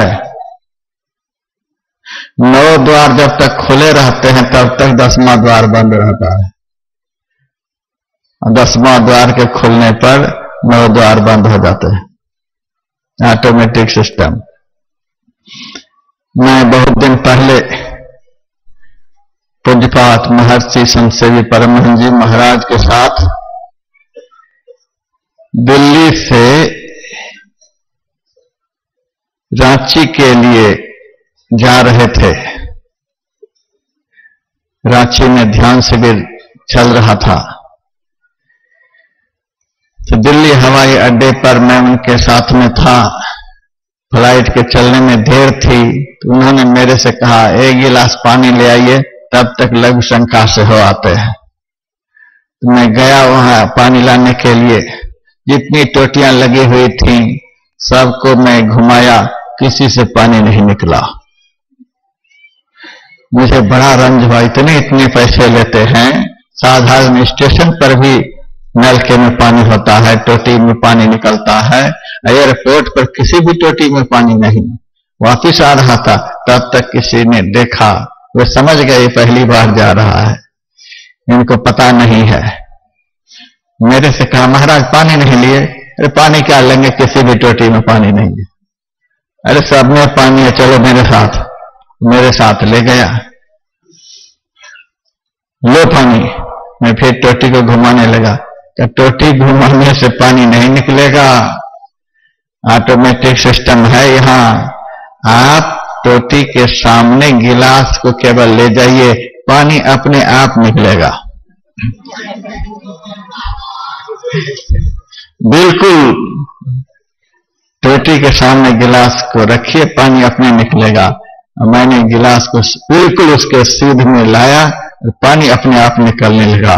मुझे हुआ आगे तो कमाल हो गया। जब गिलास भर गया तो फिर टोटी को घुमाने लगा कि पानी बंद हो जाए, तो पानी बंद नहीं हो। अरे पानी बंद नहीं हो रहा, का बंद करने की कोई जरूरत नहीं, सामने से केवल हटा लो, अपने आप बंद हो जाएगा। सामने से मैंने हटा लिया, बंद हो गया। पूज्यपाद के पास में गया, उन्होंने कहा ये गिलास पानी लाने में इतनी देर लगा दिए। मैंने सारी आफत सुना दी। उन्होंने कहा यही बात भीतर की है। 9 द्वारों की तरफ जब मन रहता है तो अंदर में अंतर ज्योति और अंतर नाद की धारा जो प्रवाहित होती रहती है, तब तक वह बंद रहता है और धारा का स्रोत बंद हो जाता है। 9 द्वारों से दृष्टि और मन सिमट कर जब 10वां द्वार के सामने होता है, 10वां द्वार में जब मन और दृष्टि एकाग्र हो जाता है, तब अंतर ज्योति और अंतर्नाद का स्रोत खुल जाता है अपने आप वो धारा निकलने लग जाती है। गुरुदेव ने लिखा है, सुख मन के झीना नाल से अमृत की धारा बही रही, वीण सूरत धार धर भाठा से सीरा चरी रही। 9 द्वारों से सूरत का ऊर्ध्वगमन हो जाए, 10वां द्वार के सीध में सूरत केंद्रित हो जाए, मन केंद्रित हो जाए, अंतर ज्योतिरंतर नाद की धारा फूट निकलेगी।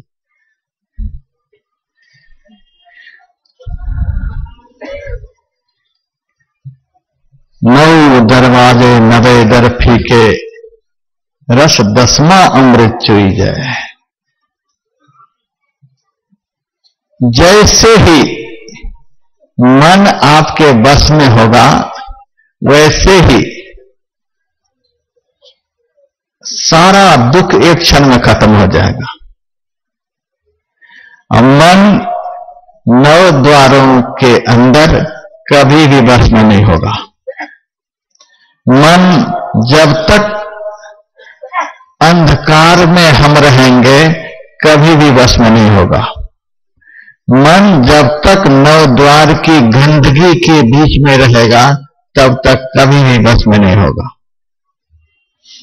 मन जब तक पिंड शरीर के अधो भाग में रहेगा, तब तक कभी बस में नहीं होगा। यदि मन को अपने बस में करके सुखी होना चाहते हैं, तो जिस किसी भी तरह से, यदि आपको वह तरह मालूम हो तो आप अपनी तरह से करिए। यदि मालूम नहीं हो तो जिनको मालूम है उनके कहने से करिए, और जिनको मालूम है उन्हीं के कहने से आप करेंगे, तभी यह संभव है कि आपका मन स्थिर हो सकेगा। क्योंकि सपेरा के सामने सांप अपने स्थिर हो जाता है। सद्गुरु सपेरा है, गुरु गैल मेल मिलाप तुलसी, मंत्र विषधर बश करे। गुरु ऐसे गैल में, ऐसी गली में, ऐसे संकीर्ण मार्ग में, ऐसे सूक्ष्म मार्ग में मन को प्रवेश कराने के लिए सिखला देते हैं कि मन को हिलने की भी जगह नहीं रहती है। मन अपने आप सीधा हो जाता है। 9 द्वार का जो रास्ता है वो मोटा मोटा रास्ता है, बहुत खुला रास्ता है। आराम से मन विषय भोग के लिए संसार में विचरण करता है। 9 द्वारों से उत्कृष्ट दोनों आंखों के मध्य मुकाबले एक और द्वार है, जिसको 10वां द्वार कहते हैं। 10वां द्वार इतना संकीर्ण है, उस संकीर्ण द्वार में जब मन को प्रवेश कराया जाता है, मन की चंचलता खत्म हो जाती है, मन की बहिर्मुखता खत्म हो जाती है, और यह मन बिल्कुल सीधा और सरल हो जाता है। गुरु गैल मेल मिलाप तुलसी, मंत्र विषधर बश करे। तो यह तो बात हो गई कि 9 दरवाजे 90 दर फीके, रस 10वां अमृत चुई जाए। 10वां द्वार में अमृत श्रावित हो रहा है, उस अमृत का पान कर यह मन स्थिर हो जाएगा। और 9 दर ठाके धावत रहाए, 10वां निज घरी बासा पाए। 9 दरवाजे में जब तक मन रहेगा, दौड़ लगाता रहेगा। 10वां दरवाजा जो है वह मन का अपना घर है। अपना घर में सबको सुख मिलता है, आनंद मिलता है। दूसरे का घर कैसा भी हो, मन छटपटाता रहता है कि जल्दी से चलो, जल्दी से चलो। 10वां निज घर बासा पाए। 10वां द्वार जो है मन का अपना घर है, वहां मन को बड़ा आनंद आता है। इसीलिए उस स्थान का नाम सुख मना है। सुषुम्नैव परम तीर्थम, आपने भी सुना, सुख मना, जहां मन को स्वाभाविक रूप से सुख मिलने लग जाता है। तो 9 द्वार से 10वां द्वार की तरफ, पिंड से ब्रह्मांड की तरफ, अंधकार से प्रकाश की तरफ यह मन कैसे जाएगा? कोई लिफ्ट सिस्टम नहीं है कि बटन दबाइए 20वां मंजिल पर पहुंच जाइए। कुछ करना पड़ेगा। क्या अभ्यास है? किस तरह अभ्यास करने से ऐसा हो सकता है? हमारे गुरुदेव ने साधन बतलाया, भजो भाई गुरु गुरु, गुरु रूप ध्यान धरो, सन्मुख बिंदु निरेखो, सुख देखो रे भाई। संत सदगुरु जिस मंत्र का जप करने के लिए बतलाते हैं, उस मंत्र का जप करिए। अपने मन से नहीं शुरू कर दीजिए। अपने मन से सारे जीवन किसी भी मंत्र का जप करते रहेंगे तो वह जप सिद्ध नहीं होगा। संत सदगुरु जप करते करते जप को सिद्ध कर लेते हैं और सिद्ध किए हुए मंत्र अपने शिष्य को बतलाते हैं। तब उस मंत्र के जप करने से शिष्य को भी सिद्धि मिलती है। इसीलिए ऐसे गुरु की शास्त्रों में महिमा है, जिस गुरु ने अपने मंत्र को सिद्ध कर लिया है, इष्ट के रूप को सिद्ध कर लिया है, अपनी दृष्टि को सिद्ध कर लिया है, अपने आप को सिद्ध कर लिया है। जो सबको सिद्ध कर लिया है, अपना सब कुछ सिद्ध कर लिया है, वही सद्गुरु अपने शिष्य को भी सिद्धि प्रदान कर सकते हैं। वही अपने शिष्य को सिद्ध बना सकते हैं। असिद्ध गुरु के मंत्र से कभी सिद्धि मिल नहीं सकती है, और अपने मन से यदि मंत्र जप किया जाए तो भी सिद्धि नहीं मिलेगी। राइफल की गोली को हाथ में लेकर किसी पर फेंकेंगे, कोई मरेगा नहीं। राइफल के अंदर डाल करके छोड़ेंगे तो एक क्षण में वह खत्म हो जाएगा। उसी तरह से अपने आप से जो मंत्र का अभ्यास किया जाता है, इष्ट के रूप का चिंतन किया जाता है, उसमें सिद्धि नहीं मिलती है। बिनु गुरु जप तप दान व्यर्थ व्रत तीर्थ फल नहीं दाता, लक्ष्मी पति नहीं सिद्ध गुरु बिन वृथा जीव जग जाता। गुरु बिन माला फेरता, गुरु बिन करता दान, गुरु बिन सब निष्फल गया बूझो वेद पुराण। गुरु का दिया हुआ जो मंत्र होता है, पूरे गुरु का मंत्र ही झटपट निरख अभियंतरे, तत्काल अंदर के दरवाजा को खोल देंगे। तो भजो भाई गुरु गुरु, पहुंचे हुए संत सदगुरु का दिया हुआ मंत्र का भजन करना पड़ेगा। गुरु रूप ध्यान धरो, संत सदगुरु जिस रूप का ध्यान करने के लिए बतलाते हैं, उस रूप का ध्यान करें। अपना मन नहीं लगाएं, हम जो करते हैं उसी पर हमारे गुरु मुहर लगा दे, फिर तो आप ही गुरु हैं। बहुत लोग मुहर लगवाना चाहते हैं, महाराज हम जो करते हैं वो ठीक है ना? आप कह दीजिए हाँ है तो बड़ा खुश हो जाएगा। यदि कह दीजिए नहीं ठीक है तो बड़ा नाराज हो जाएगा। एक ऐसा महात्मा है, मुहर लगाया नहीं।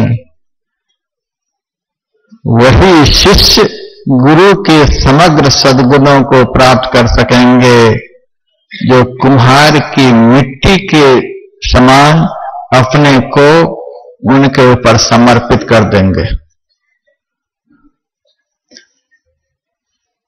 आपा सौंपी कुम्हार को, जो कुछ हो सो हो। जीवन के अंतिम श्वास में भी अनुभव सिद्ध, साधन सिद्ध, आत्मोन्नति के शिखर पर पहुंचे हुए ब्रह्माभ्यासी सद्गुरु मिल जाएं। लोग कहते हैं महाराज हम कैसे पहचानेंगे कि ये सही में सिद्ध हैं? कैसे पहचानेंगे? सदगुरु के सामने यदि सही सदगुरु होंगे तो उनके सामने जाते ही आपका मन रूपी जो नाग है उसकी छटपटी छूटने लग जाएगी। वह स्वतः स्थिर होने लग जाएगा। आपके अंदर में विकार उनके सामने जाने पर उत्पन्न नहीं होगा। आपका मन विषय भोग की तरफ नहीं भागेगा। जितने सद्गुण उनके अंदर में है उनके पास जाने से, उनकी पवित्र नैसर्गिक आभा मंडल के अंदर रहने से आप में भी वे गुण धीरे धीरे आने लग जाएंगे। आपको अनुभव होने लग जाएगा। जब ऐसा अनुभव होने लग जाए तो समझिए कि ये पाए हुए महापुरुष हैं। आम जब पकता है तो गूदा भीतर से लाल हो जाता है और धीरे धीरे छिलके भी रंगने लग जाते हैं। गूदा लाल है, आपको पता नहीं चलेगा आम पका हुआ है, लेकिन छिलका जब रंग जाता है तब पता चलता है कि आम पक गया है। तो जो भीतर से साधना में पके हुए हैं, पक्के हैं, उनका बाहर का आचार विचार व्यवहार भी इतना पवित्र निर्मल और परिष्कृत होता है। उस व्यवहार से ही पता चलता है ये पके हुए महापुरुष हैं। भाषण बहुत लंबा चौड़ा हो, आचार विचार व्यवहार का कोई ठिकाना नहीं हो तो पता लगा लेना चाहिए। और नहीं तो आचार विचार व्यवहार की हीनता रहने पर भी उनकी पूंछ पकड़े आप घूम रहे हैं तो याद रखिए एक दिन आप धोखे खाएंगे। बहुत दिन पहले की बात है, मैं जम्मू गया हुआ था सत्संग करने के लिए। एक सज्जन ने मेरे से कहा, महाराज आपके गुरु कहाँ रहते हैं? मैंने कहा हमारे गुरु तो सब जगह रहते हैं, जहां जहां उनके प्रति श्रद्धा रखने वाले हैं वहां वहां वे हैं। उनको संतोष नहीं हुआ। तब वह कहता है हमारे गुरु तो चंद्रमा के पास रहते हैं। मैंने कहा बड़ी खुशी की बात है, चंद्रमा के पास रहते हैं। मैंने कहा तूने कैसे देखा? शरद पूर्णिमा की रात्रि में हमको चंद्रमा में उनका दर्शन होता है। हम यहाँ धरती पर खीर बना करके थाल में परोस करके यहीं से भोग लगाती हैं। उमाई थी, वो कह रही हम भोग लगाती हैं और वे हमारे सदगुरु वहीं से जीव नीचे लटकाकर खीर को चाट लेते हैं। कैसे कैसे शिष्य हैं, ऐसी अंधी श्रद्धा, कुछ भी बोलते हैं। बड़ाई की भी एक सीमा होती है। चंद्रमा पर से जीव को लटका करके थाली के खीर को चाट लेते हैं और वही प्रसाद हम लोग आपस में बांट करके खाते हैं। हमारे गुरु वहां रहते हैं। मेरे से रहा नहीं गया। मैंने उनसे कहा देखो बहुत खतरनाक देवता के पास तुम्हारा गुरु रहता है। चंद्रमा को बड़ा भारी दाग लगा हुआ है, आज वह दाग नहीं छूट रहा है। गौतम ऋषि का उनको भयंकर श्राप मिला हुआ है। तुम्हारा गुरु दागी के पास बैठा हुआ है, इसीलिए एक न एक दिन तुम्हारे गुरु को भी दाग लगेगा। सो सुन लो। और हमारे गुरु कहाँ रहते हैं बता दूं? चंद्रमा के बाप का नाम क्या है जानते हो? महाराज मुझे तो पता नहीं। चंद्रमा के बाप का नाम है अत्रि ऋषि। अत्रि ऋषि के बाप का नाम है ब्रह्मा जी। ब्रह्मा जी के बाप का नाम है विष्णु भगवान। अब विष्णु भगवान भी जिनके विषय में नहीं जानते हैं, जग पे खन तुम देखनिहारे, विधि हरि शंभ नचावनिहारे, त्यों न जाने मरम तुम्हारा। वे भी जिनके विषय में नहीं जानते, उनको जानकर उनके पास जो दिन रात बैठे रहते हैं वे हमारे गुरु हैं। पहुंचे हुए संत सदगुरु सदैव भगवंत के साथ होते हैं। हमारे सदगुरु तो भगवंत के साथ हैं, तुम्हारे गुरु दागी के साथ में हैं। मेरे मुंह से क्या निकला, 2 महीने के बाद क्या क्या सुनने में आया। फिर जब मैं जम्मू गया था, संयोग से वह भी मिला, मैंने कहा आजकल कहाँ हैं? अब तो प्रमोशन हुआ होगा वहां से। शर्म के मारे बोलता नहीं। दागी को गुरु बनाओगे, एक दिन शर्म के मारे मुंह से शब्द नहीं निकलेगा। इसीलिए सोच समझ करके गुरु करना चाहिए। महात्मा गांधी कहते थे, जीवन के अंतिम श्वास में भी यदि पहुंचे हुए गुरु मिल जाएंगे तो बीते हुए सारी श्वास को वे वापस ला देंगे। धुन आने जो गगन की सो मेरा गुरुदेव, सो मेरा गुरुदेव सेवा में करी हूं वाकी। शब्द में है गलतान अवस्था ऐसी जाकी, निष्दिन दशा आरूढ़ लगे ना भूख प्यासा। ज्ञान भूमि के बीच चलत है उल्टी श्वासा, तुरिया शीत अतीत शोध फिर सहज समाधि। भजन तेल की धार साधना निर्मल साधी, पलटू तन मन बारिये मिले जो ऐसा को। धुन आने जो गगन की सो मेरा गुरुदेव।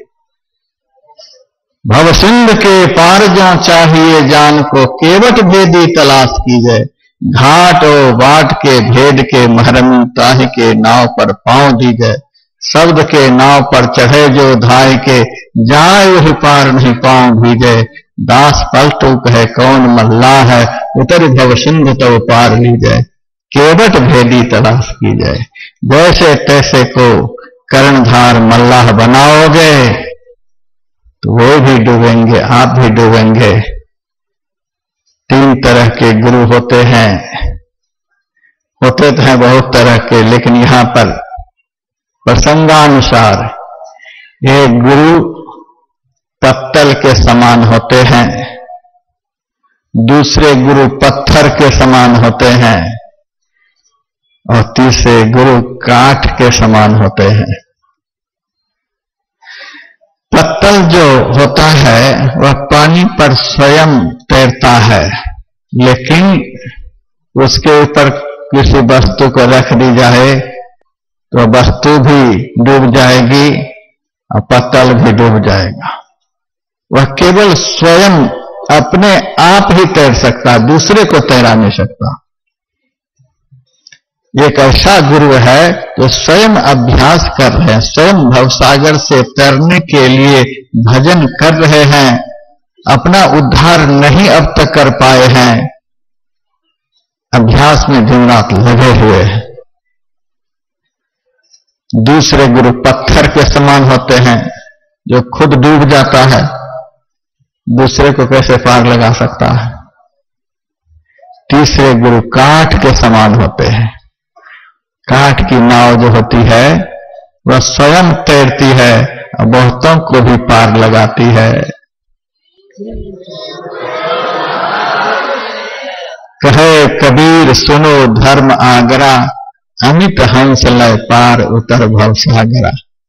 रामकृष्ण परमहंस देव कहते थे, गाड़ी का जो इंजन होता है वह अपना ही चलता है और बहुत सारे डब्बे को लेकर के चलता है, बहुत सारे यात्रियों को भी लेकर के चलता है। उसी तरह से पहुंचे हुए संत सदगुरु जो होते हैं गाड़ी के इंजन के समान होते हैं, खुद परमात्मा धाम की तरफ चलते हैं और बहुतों को अपने साथ में भी लेकर के चलते हैं। ऐसे संत सदगुरु का दिया हुआ मंत्र प्राप्त हो, उस मंत्र का अभ्यास हो और पहुंचे हुए संत सदगुरु जिस रूप का चिंतन करने के लिए बतलाते हैं उस रूप का चिंतन हो। तब पिंड से ब्रह्मांड की तरफ आपकी गति होगी।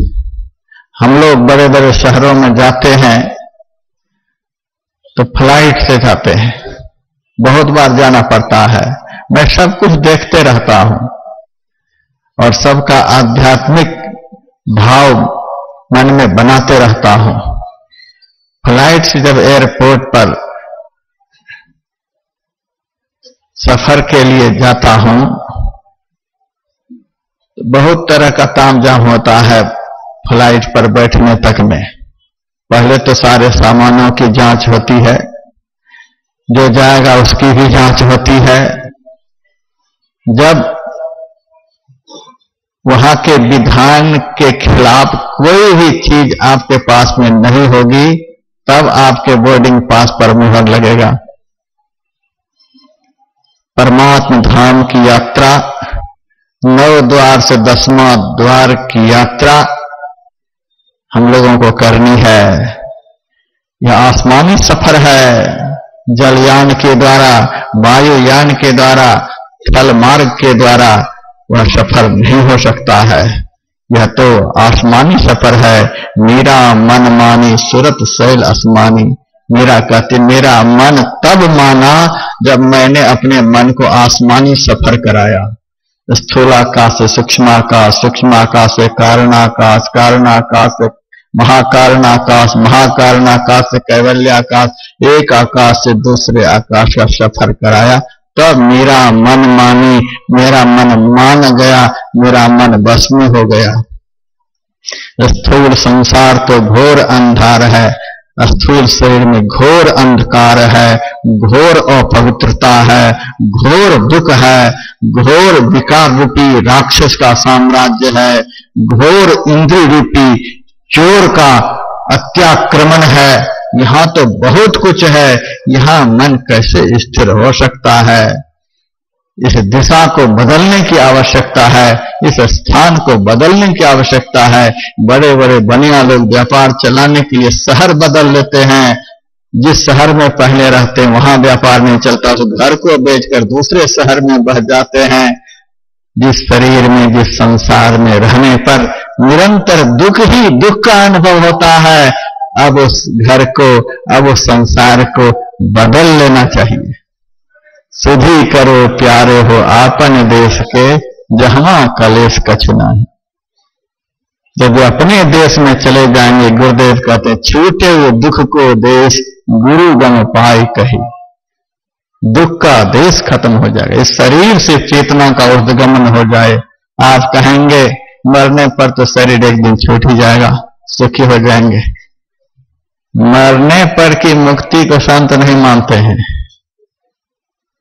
पिंड पातेन या मुक्ति सा मुक्ति न तुम मन्नते, भगवान शिव कहते हैं देह त्याग के बाद जो मुक्ति की बात होती है, मैं उस मुक्ति को नहीं मानता हूं। देहे ब्रह्मत्व मायाते जलानां सेन्द्रवं यथा अनन्यतां यदा याति तदा मुक्तः स उच्यते। जैसे नमक समुद्र में घोलकर एक ही भूत हो जाता है, उसी तरह से जीते जी शरीर इंद्रियों के संग से जीव निर्मुक्त होकर के परम चेतन परमात्मा में मिलकर एक ही भूत हो जाए, यही सबसे बढ़कर मुक्ति है। इसलिए हम लोगों को आसमानी सफर करना है।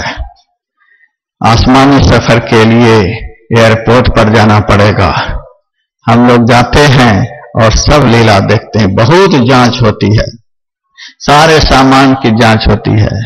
जब कोई भी खतरनाक चीज नहीं निकलती तब सामान को लगेज में डाल देते हैं। उसके बाद जो जाएगा उसकी भी जांच होती है।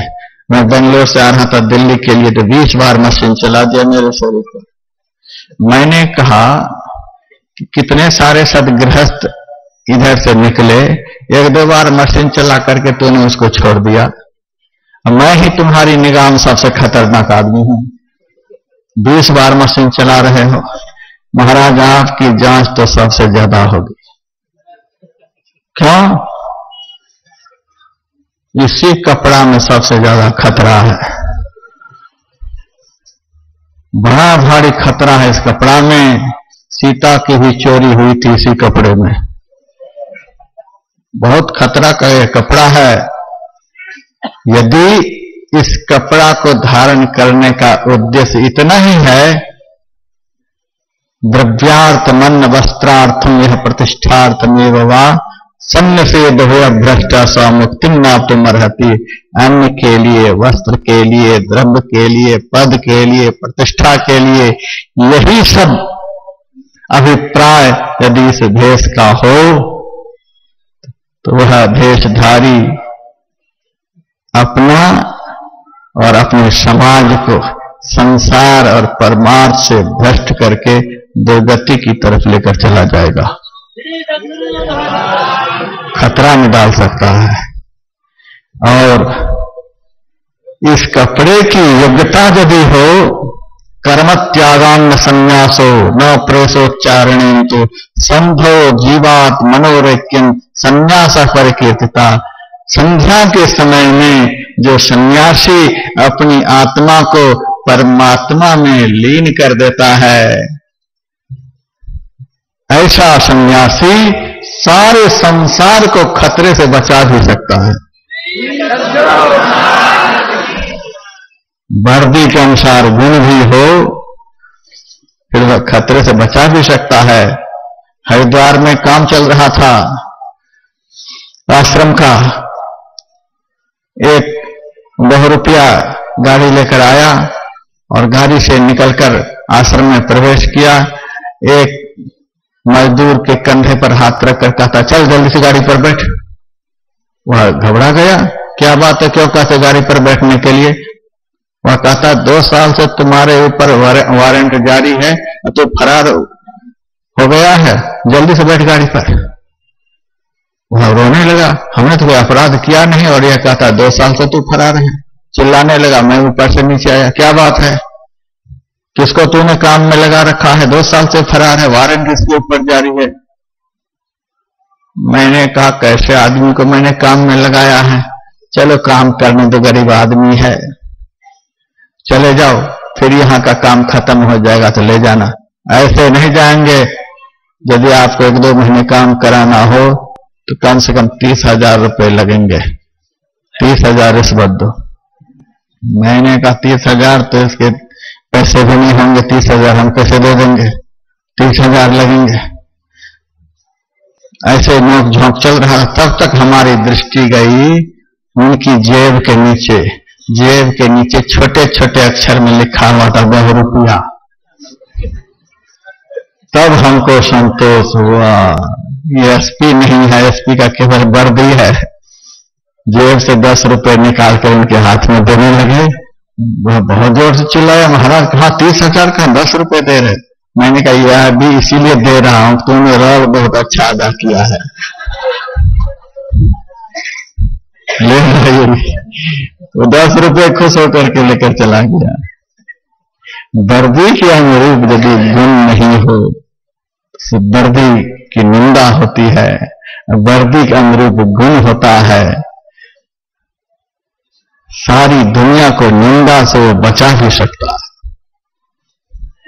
बड़ी जांच पड़ताल होती है एयरपोर्ट पर, इतनी जांच पड़ताल होने के बाद जब कुछ भी खतरनाक चीज नहीं, साधारण हवाई सफर करने के लिए इतनी जांच पड़ताल होती है, और 9 द्वार से 10वां द्वार होते हुए परमात्मा धाम की यात्रा करने के लिए चले हैं, और शरीर रूपी पोटली में, अटैची में काम, क्रोध, लोभ, मोह, मद, मात्सर्य, ईर्ष्या, द्वेष, छल, कपट, निंदा, शिकायत, झूठ, चोरी, नशा, हिंसा, व्यभिचार, ये सारे आफत को बांध करके चाहते हैं बोर्डिंग पास पर मुहर लग जाए, कभी संभव नहीं है। ये सब जब तक साथ में रहेंगे, बोर्डिंग पास पर मुहर नहीं, आप सफर नहीं कर सकते, सुखद सफर नहीं कर सकते। यहां के जांच केंद्र पर तो आप किसी तरह निकल नहीं सकते हैं, भारत का जहाज कंधार पहुंच गया था, लेकिन परमात्मा का जो सुरक्षा जांच केंद्र है, वहां से तो आप किसी भी तरह निकल ही नहीं सकते। 10वां द्वार जो है, वह ब्रह्मरंध्र जो है, वह बहुत सुंदर परमात्मा का बनाया हुआ शिक्षा जांच केंद्र है। स्थूल धार खिन्न से खिन्न जही हो कब हो पारी। स्थूल संसार का कुछ भी लेकर मन इंद्रियों से किया हुआ कुछ भी पाप को लेकर आप उस 10वां दरवाजा में प्रवेश कर नहीं सकते। उस दरवाजा में प्रवेश करने के लिए बिल्कुल शुद्ध पवित्र निर्मल जीवन होना चाहिए।